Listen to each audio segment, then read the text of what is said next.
Time ఇంకా రాలే అంటున్నాడు. ఇదే పెద్ద సమస్య మనకు. దేవుని టైం ఇంకా రాలే. ఆమేన్. మనం ఎలాగున్నాయంటే మన జీవితాలు శాండ్విచ్ అయిపోయినదండి. శాండ్విచ్ తెలుసు కదా, చూసారా? శాండ్విచ్ తిన్నారా? లేకపోతే మధ్యలో ఎర్రగడ్డ, లేకపోతే కొన్నిసార్లు కొంతమంది ఎగ్ అవంతా పెట్టిండేది. ఆ పక్క ఈ పక్క బాగా అదిమి దాన్ని బాగా వేడి చేసి, అట్లా మనకున్న ప్రెజర్కి దేవుని టైంకి బాగా ఆలోచించండి. మనకున్న ప్రెజరు దేవుని టైంకి, మనకున్న అవసరతల మధ్య, మనకున్న అక్కరల మధ్య, మనకున్న కఠినమైన పరిస్థితుల మధ్య, దేవుని సమయము మధ్య ప్రతి క్రైస్తవుడు నలిగిపోతున్నాడు. నిజమే కాదు? ఆలోచించండి. హల్లెలూయా, హల్లెలూయా.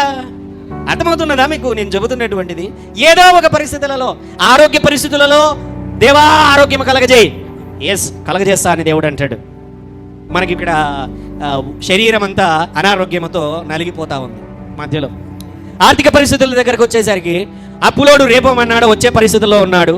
పరలోకానికి నువ్వు మొరపెడుతున్నావు, అయ్యా నాకు సహాయం చెయ్యి అనగానే ఎస్ చేస్తా వెయిట్ చెయ్యి అని దేవుడు చెప్పగానే మధ్యలో నువ్వు నలిగిపోతున్నావు.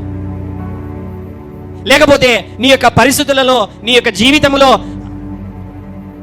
చదువు అయిపోయింది, ఉద్యోగము కావాలి, అందరూ అడుగుతూ ఉన్నారు ఎప్పుడు ఉద్యోగమా, ఎప్పుడు ఉద్యోగమా, ఎప్పుడు ఉద్యోగమా అని. చూసినోడల్లా నలిపేయడమే. హల్లెలూయా. దేవుడేమో వెయిట్. హల్లెలూయా. పోని జాబ్ వచ్చింది. జాబ్ వచ్చిన తర్వాత మరి ఏంటి? పోరాటము, వివాహము, వయసు అయిపోతా ఉంది. హల్లెలూయా. ఏంటి?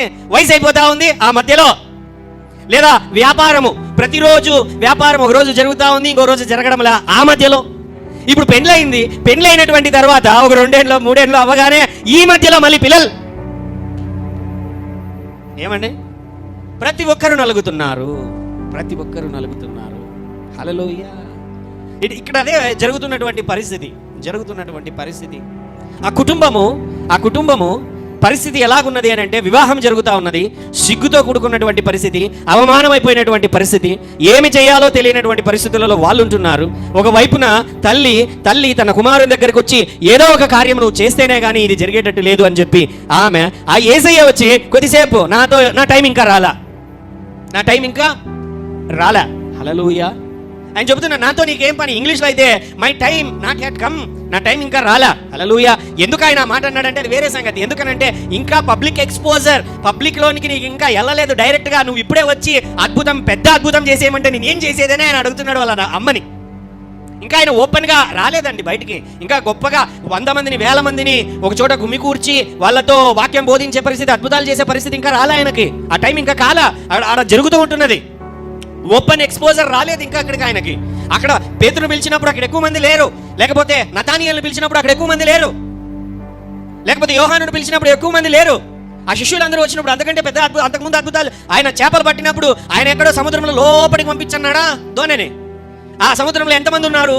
ఓ పక్క పేతురు, ఓ పక్క ఆంద్రేయ ఉన్నాడు, అన్నదమ్ములు ఇద్దరు. ఇంకో పక్కన యాకోబు యోహాను ఉన్నారు, వాళ్ళిద్దరు అన్నదమ్ములు, వాళ్ళ నాన్న జెబెదయి. ఇలా 5 మందే ఉండేది అక్కడ. ఇక్కడ నతానియేలు పిలిచినప్పుడు ఎంతమంది ఉన్నారు? నతానియేలు, ఫిలిప్పు, వాళ్ళిద్దరు స్నేహితులు మాత్రమే ఉన్నారు, అక్కడ ఎవరు లేరు ఇంకా. హల్లెలూయా. అందుకనే ఇప్పుడు ఈ అద్భుతము జరగగా ఏంటి పరిస్థితి? ఇంతమంది పెళ్లిలో ఉన్నారు, ఇంకా నేను ఓపెన్గా బయటగా ఆ విధంగా రావడానికి నేను టైం ఉంది అని ఆయన చెబుతున్నాడు. హల్లెలూయా.